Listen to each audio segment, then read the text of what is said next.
E é nesta diretiva de 2012, relativa às vítimas de criminalidade, que eu pretendo concentrar as minhas atenções, muito especialmente no que respeita às vítimas mais vulneráveis. Como decorre do seu considerando 13, a diretiva sobre as vítimas de criminalidade aplica-se no contexto de crimes cometidos na União Europeia e de processos penais que decorram na União Europeia. Portanto, todos os crimes e não só os crimes de dimensão transfronteiriça, cuja regulação compete à União Europeia. E destina-se, nos termos do seu artigo 1º, a garantir que as vítimas de criminalidade beneficiam de informação, de apoio e de proteção adequados e possam participar no processo penal. Por isso, os objetivos da diretiva são prosseguidos através da consagração do direito da vítima, entre outros, a compreender e ser compreendida, artigo 3º, do direito a receber informações sobre o processo logo no primeiro contato com as autoridades competentes, artigos 4º e 6º, do direito à interpretação gratuita e tradução, artigo 7º, do direito de acesso aos serviços de apoio à vítima, artigos 8º e 9º, e do direito da vítima a ser ouvida, artigo 10º, etc. Portanto, eu selecionei aqueles que mais relevam para o tema que me ocupa.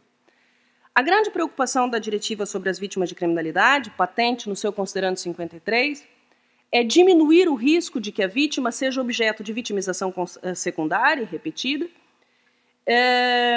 ou que ela seja objeto de intimidação e de retaliação, quer por parte do autor do crime, quer em resultado da sua participação no processo penal.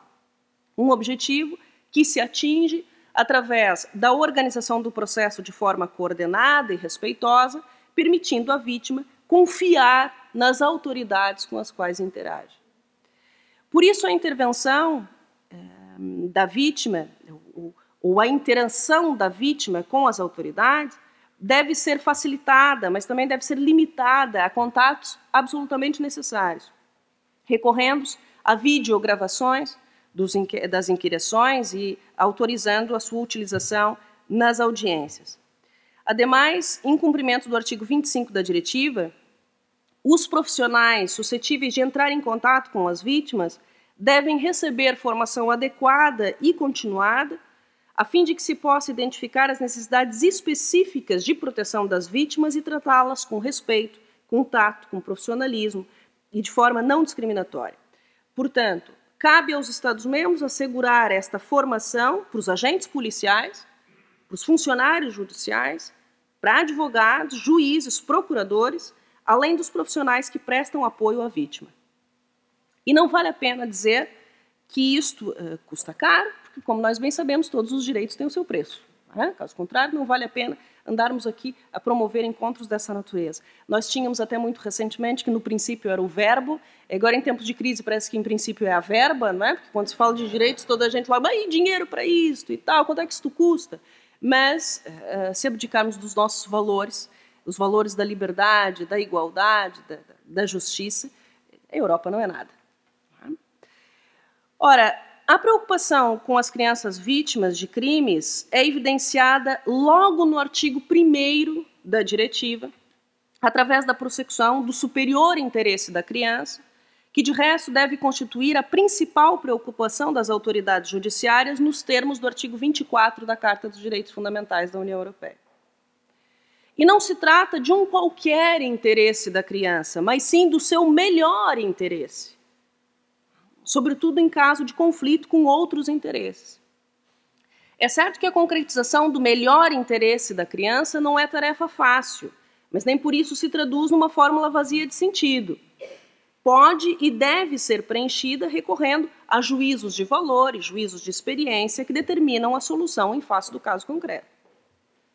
Ademais, nos termos do artigo 10º, número 1 e do considerando 42 da diretiva, desta diretiva das vítimas de criminalidade,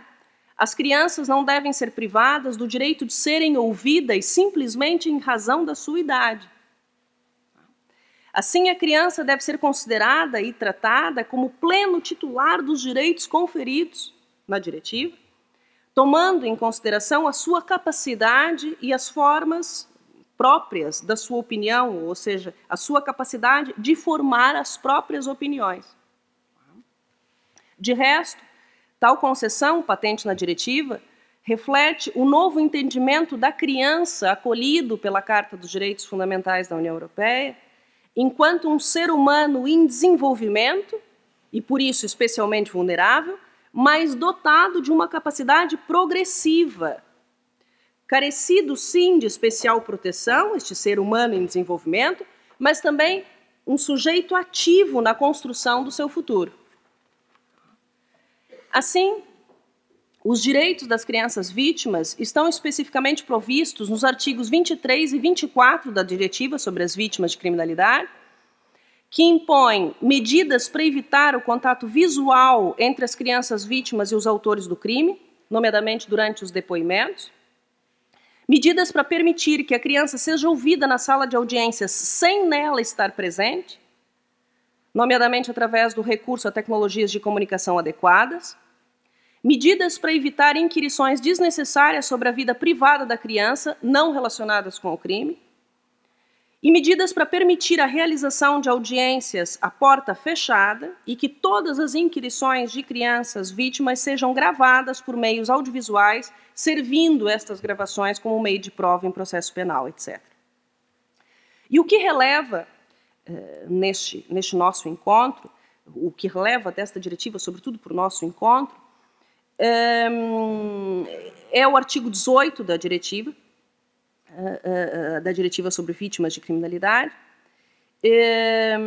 Este artigo 18 dispõe sobre a epígrafe direito à proteção, que os Estados-membros devem assegurar a aplicação de medidas para proteger as vítimas e os seus familiares, portanto, uma concessão holística do problema,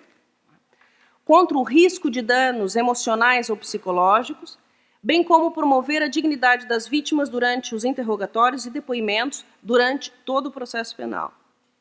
Essa disposição é desenvolvida nos artigos seguintes através do direito à inexistência de contatos entre a vítima e o autor do crime nas instalações em que decorre o processo penal, artigo 19, e do direito à proteção durante as investigações penais, tendente a garantir que as inquirições e os exames médicos sejam realizados apenas em casos de estrita necessidade para efeitos de investigação penal. E, além disso, do direito à avaliação atempada e individual das vítimas para identificar as suas necessidades específicas de proteção, presumindo-se que as crianças vítimas apresentam tais necessidades específicas, dada a sua vulnerabilidade, a vitimização secundária e repetida, e a intimidação e a retaliação. Por isso, as inquirições à criança devem ser realizadas por profissionais qualificados ou com a sua assistência, em instalações concebidas ou adaptadas para o efeito, pelas mesmas pessoas para estabelecer uma relação de confiança com a criança vítima, e no caso de vítimas de violência sexual, por uma pessoa do mesmo sexo da vítima, se ela o desejar. Artigos 22 e 23 da Diretiva sobre as Vítimas de Criminalidade. De resto, a Diretiva contra o abuso e a exploração sexual das crianças, a tal Diretiva de 2011 que já referi, já contemplava medidas similares tendentes a assegurar necessidades específicas das vítimas de abuso, mas esta Diretiva de 2012 amplia o leque para todas as vítimas, portanto é uma evolução neste sentido. Nesta medida, em aplicação das disposições referidas, os Estados-membros devem assegurar que, caso a vítima seja uma criança, o seu superior interesse resultará primordial e será avaliado de forma personalizada. Há que prevalecer, ou há de prevalecer sempre, uma abordagem sensível à criança, que tenha em conta a idade, a maturidade, os pontos de vista, as necessidades, as preocupações da criança. Ora, saber em que medida o sistema judicial português está adaptado ou adaptar-se às recentes soluções normativas de proteção da vítima, muito especificamente da criança vítima,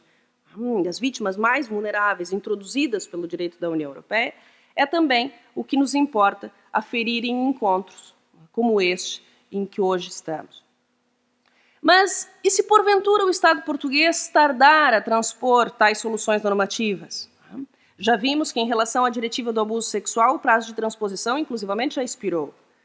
O que fazer diante da transposição equivocada ou da ausência de transposição de diretivas europeias? Ora bem, os particulares eventualmente lesados pela ausência ou pela não transposição de uma diretiva europeia sempre podem invocá-las em juízo contra o Estado-membro, na expectativa de que o juiz promova uma interpretação do direito nacional em conformidade com o direito da União Europeia. De resto, o juiz está obrigado a fazê-lo independentemente da invocação das partes. O juiz é obrigado, desde a entrada em vigor de uma diretiva, a tentar fazer uma interpretação em conformidade com a finalidade e com os objetivos da diretiva, independentemente das partes o solicitarem. E se o juiz não consegue fazê-lo, o particular sempre pode demandar o Estado-membro numa ação de responsabilidade por violação do direito da União Europeia, desde que a diretiva confira direitos aos particulares, que o conteúdo desses direitos seja deduzível da diretiva e que exista um nexo de causalidade entre a não transposição da diretiva, portanto, a violação do direito da União Europeia e o dano causado ao particular. De resto, um Estado incumpridor pode sempre ser alvo de uma ação por incumprimento, nos termos do artigo 258 do Tratado sobre o Funcionamento da União Europeia, mas o particular aqui não tem intervenção, ou pelo menos pode tentar queixar-se à comissão, porque quem tem legitimidade processual ativa para demandar o Estado junto do Tribunal de Justiça da União Europeia é a Comissão Europeia. Mas, claro, o particular pode tentar queixar-se à Comissão Europeia na tentativa de sensibilizar a Comissão Europeia para o incumprimento de um específico Estado.